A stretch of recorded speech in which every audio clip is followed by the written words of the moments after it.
Hello, everyone, and welcome to the Real Positive Girl podcast with me, Sabrina.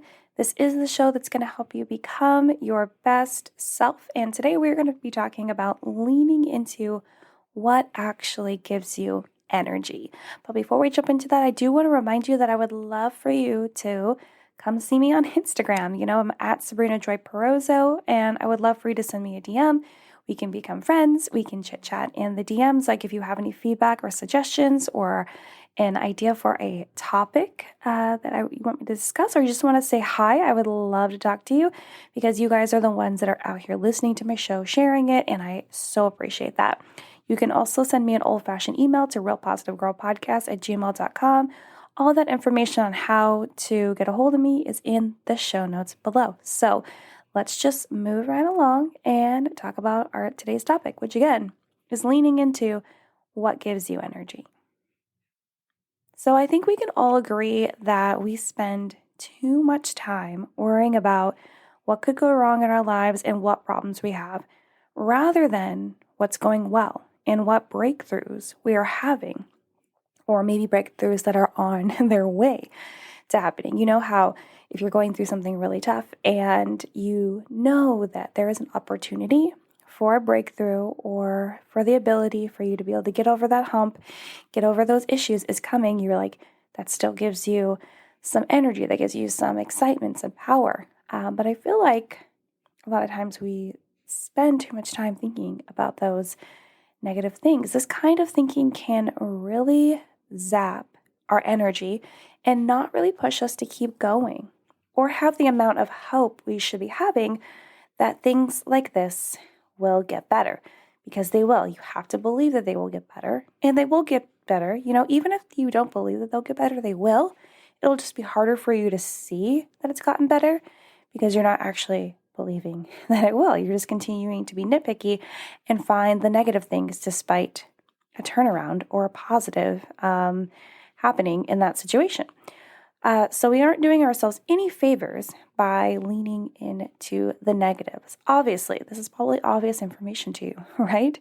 But this is why today I want to talk about what we should lean into that will actually give us energy and not add more weight to our lives, because we don't need that. Right now in the world, we are under so much stress, so much pressure, so much change, and sadness, as well as opportunity and blessings, and the ability for us to decide how we are going to live our lives, what we are going to allow to hold us back, and what we should do going forward. So I thought it'd be really great to again talk about leaning into what gives us energy, because I've never really talked about what I'm going to talk about in this kind of way. I've definitely talked about having a better mindset and being more positive and not leaning into the negatives, but really thinking about it in a way of like having actual physical energy in your body and in your mind and in your soul and spirit, to be honest. These things can help. And it's amazing how easily our energy can be drained by focusing on negative or hard things happening in our lives. And maybe this is something you have never really noticed before because it's become a habit. And I totally get it. I totally get it. Plus, it takes way less effort to be negative than it does to be positive, because there is actual effort involved in being positive, especially when you are going through something really tough in your life, something that's really hard, and maybe it's a situation that you have been through before in the past, or maybe it is not something that you have been through in the past and it's still tough, and it makes it a lot easier for you to focus on those negatives rather than the positives. But again, it can become a habit in our lives, and that's fine. That's fine. Like, we're not going to sit here and demonize ourselves for the bad things that we've done or the bad habits that we have. We were just going to continue to work on ourselves and push forward, become our best selves every single day, which is like my motto in this show. And we're not going to continually let yesterday hold us back from today and looking forward to doing even more and being even better for tomorrow, right? Because you have to be purposeful in managing your mindset, which is something I like to talk about a lot and something I definitely need to say it in that way more often. We have to be purposeful in managing your mindset and not letting really big things, these really big problems that we have, these things that just take everything from us, everything emotionally, sometimes actually physically. We need to not let those things wreck us, but also the really small things. We need to not let those really small things as well throw us out of whack completely. Now, I do want to make sure that I put the caveat in here that yes, I want you to go through and run through the gamut of emotions that you feel like you need to deal with, because that is normal and that is natural and that is necessary, because it will help you to understand how you're feeling, how things cause you to react, and you'll really understand what something means to you based on the way that you react and you feel about it, and what it causes you to think and make decisions on. And honestly, being more aware of those things will help you to manage your mindset better, because the more time that you realize that you're just jumping to being negative, maybe it'll help you to pull it back, rein it in a little bit. You'll just be you'll immediately still jump to being negative, but you'll be oh, wait, hold on. This isn't the way that I should go. This isn't going to be the thing that's actually going to help me get through this really tough time. You know what I mean? So it's important. Yes, have those feelings and emotions, but the more that you're aware of them and understand them and maybe make those conscious decisions on how you actually want to react, because if you react in a better way as opposed to maybe throwing out anger and attacking other people and blaming them and really leaning into a victim mentality, when you realize that's what you're doing, you will pull away from that and maybe think of more of taking time to really understand how you're feeling before you actually react. And it takes time. It takes time to break out of bad habits and to lean more into positive ones. And sometimes we will go backwards and still fall into those old habits. That's okay. That's what it means to be human. And that's what it means to not be perfect, because no one is besides Jesus. And we're all learning and growing every single day. Okay. So, yes, I'm sure by now you're wow, you're so far in. Are we going to actually discuss those things? Yes, we are. I am going to suggest some things to lean into that will bring you more energy. But first, I want to discuss some things that will suck your energy away. Just so you're aware, just so your minds can percolate on oh, I really should consider this. Or, wow, I didn't really think of this as something that is pulling my energy away. So here are 5 good ones to consider, whether you're struggling with or not. And there's just quick examples. So the first one is, I feel pretty obvious, but if it's not, totally fine, is overthinking. So a lot of times we can spend so much time overthinking, and that's overthinking and really focusing on what happened in the past and how we wish this or that hadn't happened. There's nothing we can do to change the past. All we can do is grow from it and learn from it and move forward. Okay? That's as simple as that is. But it's a lot of time we spend our time overthinking about how it could have been better. That's really going to suck energy from you. Overthinking the decisions that you have to make today, that can definitely suck energy from you as well. I know people in my life personally that really struggle with overthinking about everything. And then you come to a point where you still can't even make a decision because you've overthought every decision option there is, to a point where nothing sounds good or nothing sounds helpful. And tell me how that made things better. Tell me how that was systematically the best choice to make a decision or to go about whatever thing you're doing, right? So overthinking about decisions you have to make, choices that are in front of you, it's too much. And then overthinking about the future, really worrying about, oh my gosh, what am I going to do when my rent goes up? What am I going to do if I'm not married in 5 years? What am I going to do if my kid decides to do this, that, and the other? What am I going to do if I lose my job? What am I going to do if I'm offered a better job, but it's in this other department or this other company or whatever that's new to me? What am I going to do? And it's fine to have some time to lightly think about those things or medium think about it, but when you overthink it, when you're thinking about it all the time and really focusing on it so much so that that's the only thing you ever think about, and it's come to a worry status where it's just constantly claiming your brain, it's unnecessary, and it really pulls a lot of energy from you, and then you lack energy to actually enjoy your life, right? So think about that. The second one is being disorganized. Now I know I like things to be organized in a certain fashion. I can't say that everything in my house is clean, for sure not. There's lots of closets that need to be attacked and will be soon. I'm making like a project list and seeing if I can attack like a couple closets every week. At least like at first, I'm just going to like throw everything that we don't need anymore away, and then maybe come back with a plan on organizing with bins and stuff like that. And I can tell you right now, recording, looking at my desk, it's not organized. I mean, there is like a little tray where all my like lip glosses are, lip balms. That's like organized. I have like a little Lazy Susan pen thing that's organized. And like I'm looking around and like things are just kind of there. And then I look down on the floor and there's just like there's like 3 stacks of books. Anyway, but it's more organized than it was. And so all that to say that it doesn't have to be like super, super tidy. But when things are like all over the place, you have no idea where things are, and you don't have like some sort of system, whatever system that works for you, even if it's just like piles of stuff where you like know what's in each pile, it can become very overwhelming. It's like a lot of energy from you because you're constantly trying to figure out, where is this thing? Why isn't it where I thought I left it?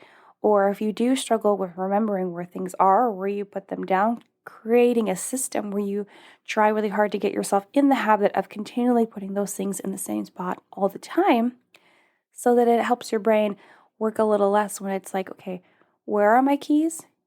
Or were they on the kitchen counter today? Did I leave them in the bathroom? I have no idea. In my purse?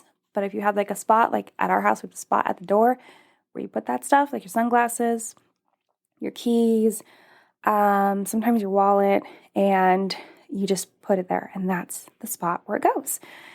So if you just create some sort of system for yourself so you feel less disorganized in your life, or maybe less disorganized in your office or on your computer or on your phone even,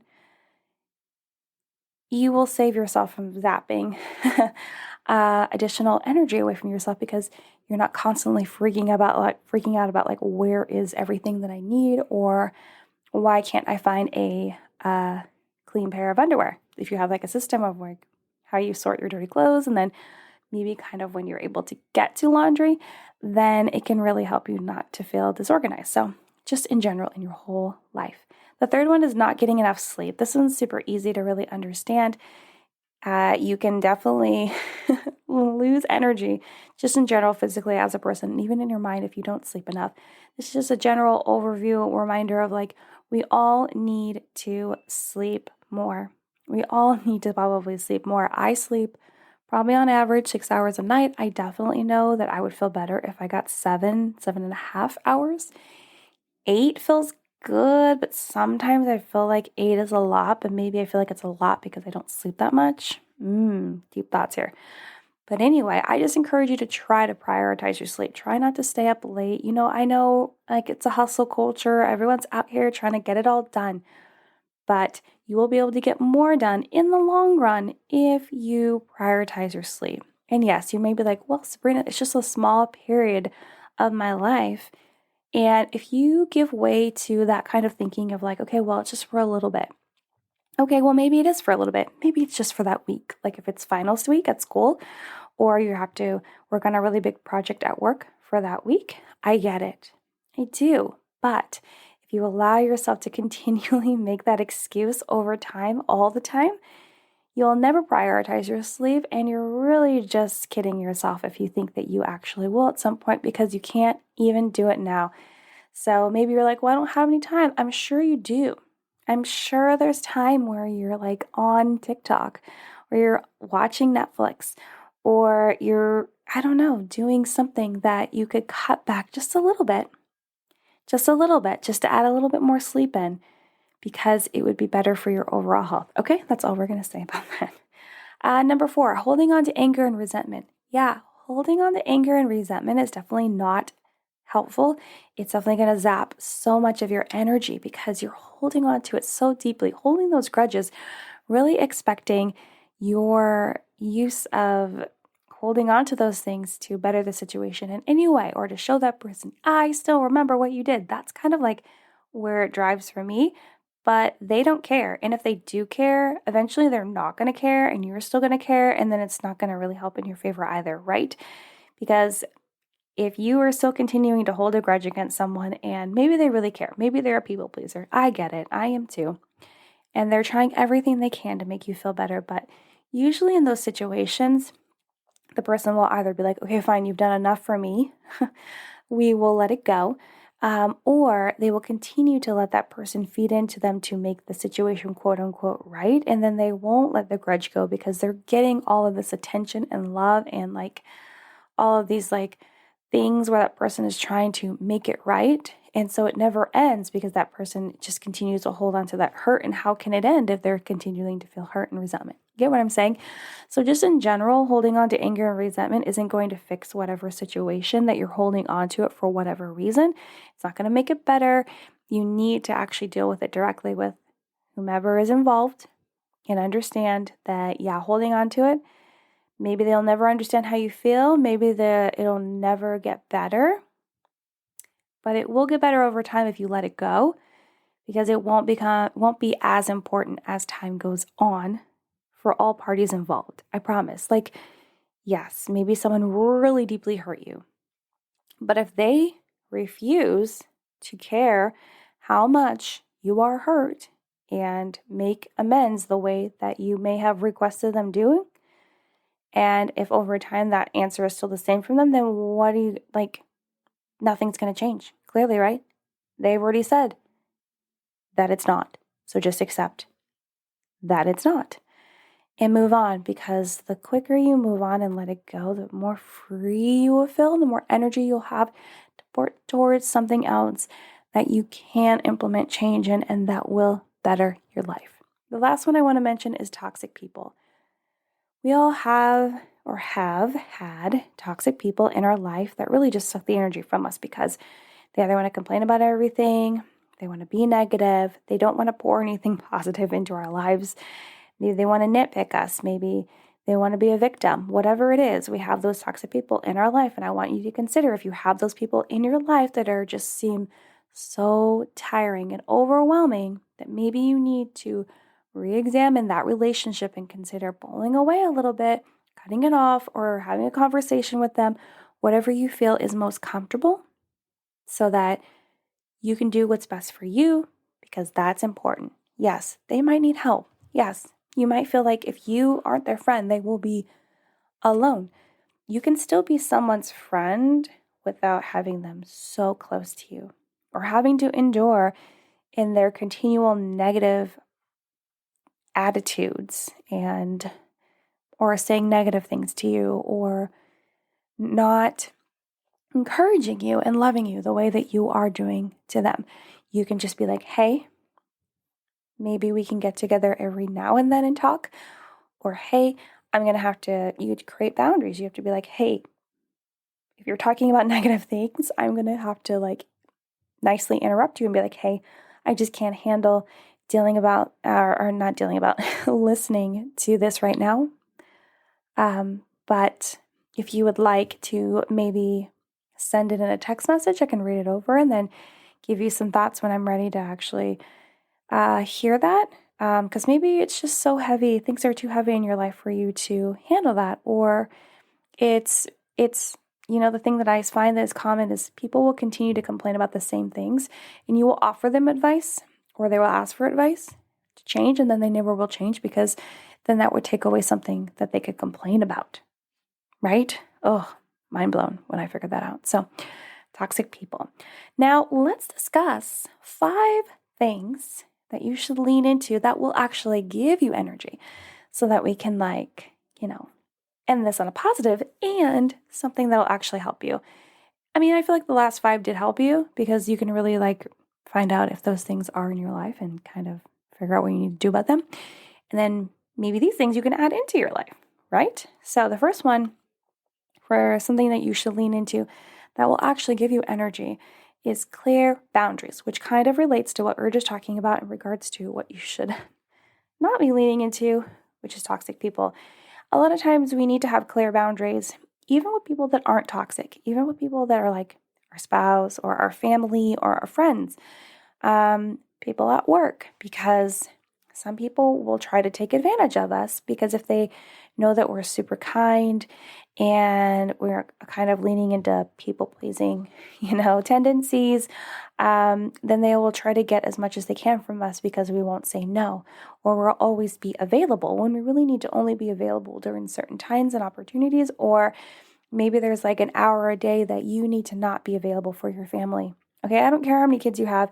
If you have a spouse that can help, then I would say you should still be able to have an hour by yourself or 30 minutes or whatever it is, and have that boundary of like, okay, I need to have my me time during this time. I think that you can handle the situation for an hour, half an hour, no one's going to die or everything's going to be fine. And so you can decompress or do whatever you need to do. But having those boundaries, or when your family wants to talk about certain things that make you uncomfortable or that you always find you're getting in arguments about and no one actually wants to have the conversation to agree to disagree or really come to some sort of conclusion where,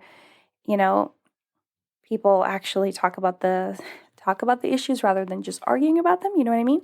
So having boundaries on what's discussed or having your own time or what you want to be involved in, that's important. Leaning into having clear boundaries with people in your life will give you more energy. The second one is learning something new. Now, you might not agree with me, but I believe that learning something new will definitely, and leaning into that will give you so much energy because it's exciting.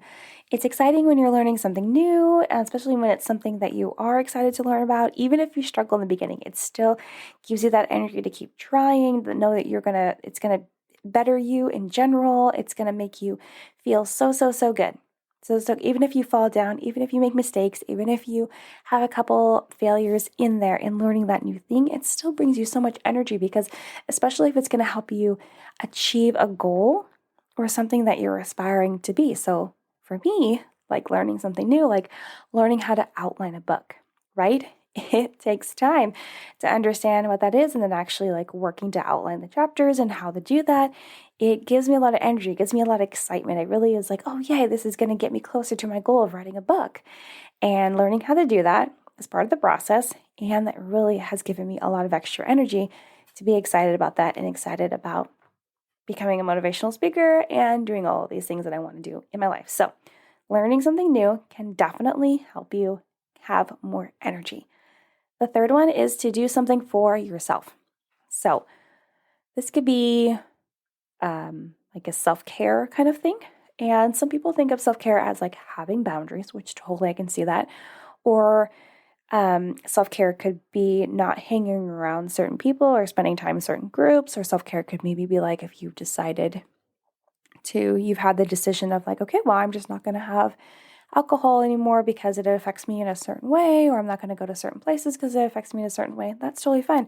But also self-care can be considered like, the traditional, like, okay, well, you're going to go and give yourself a massage, or you're going to take a bubble bath, or you're going to spend an hour reading a book alone, or maybe you're going to go and work out.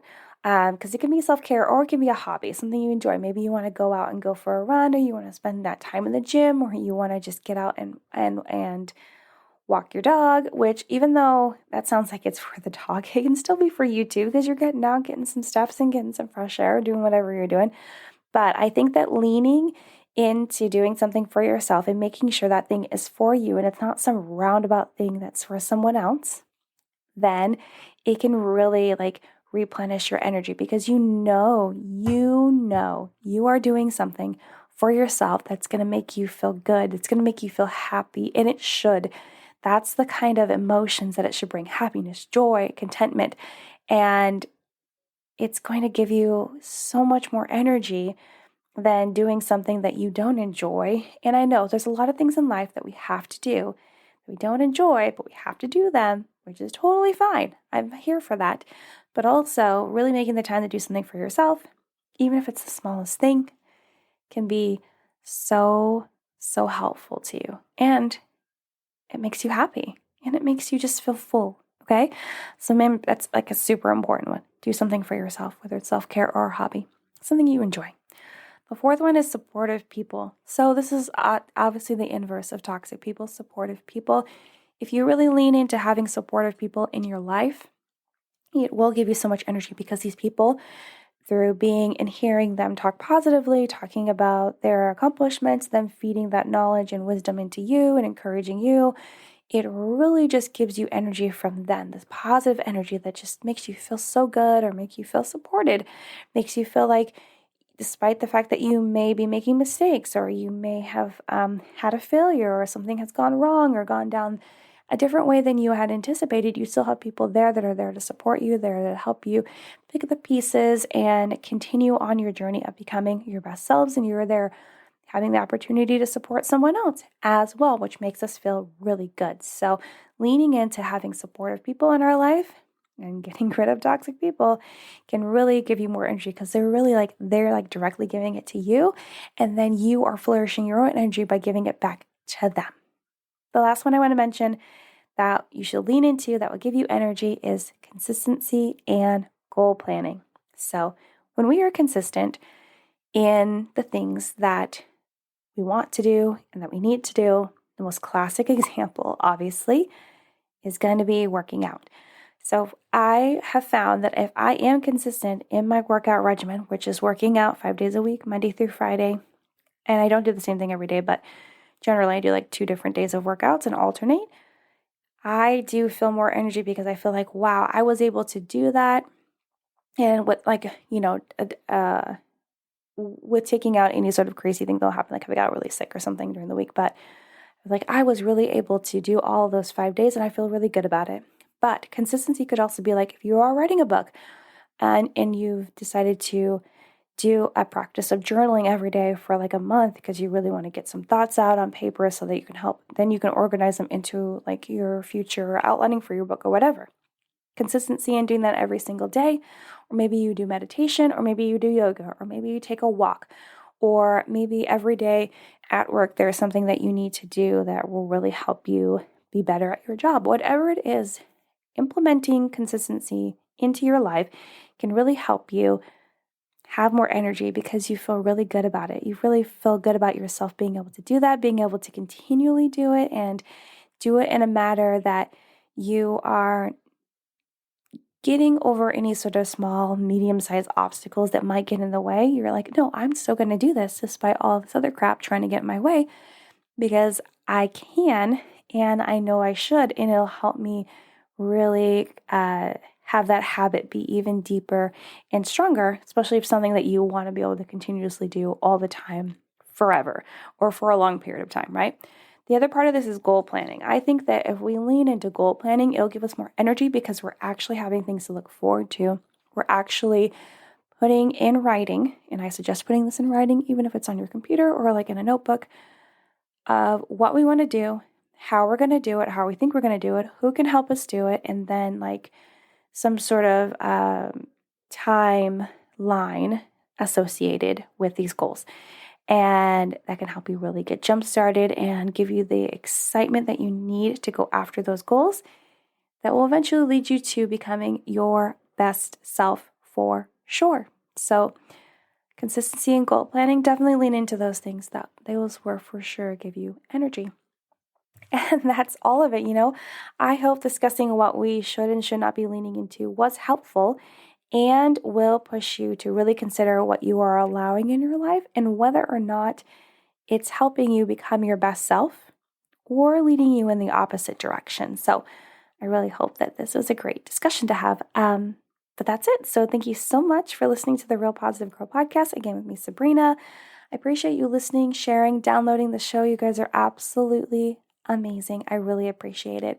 Again, don't forget, you can come visit me on Instagram at Sabrina Joy Perozzo, or send me an email to realpositivegirlpodcast@gmail.com. That information is in the show notes below for how to get a hold of me. And I would love to hear from you, just to say hi, just to get to know you, and just become friends online. But until next time, have a good one, and I will see you all next time. Bye, everyone.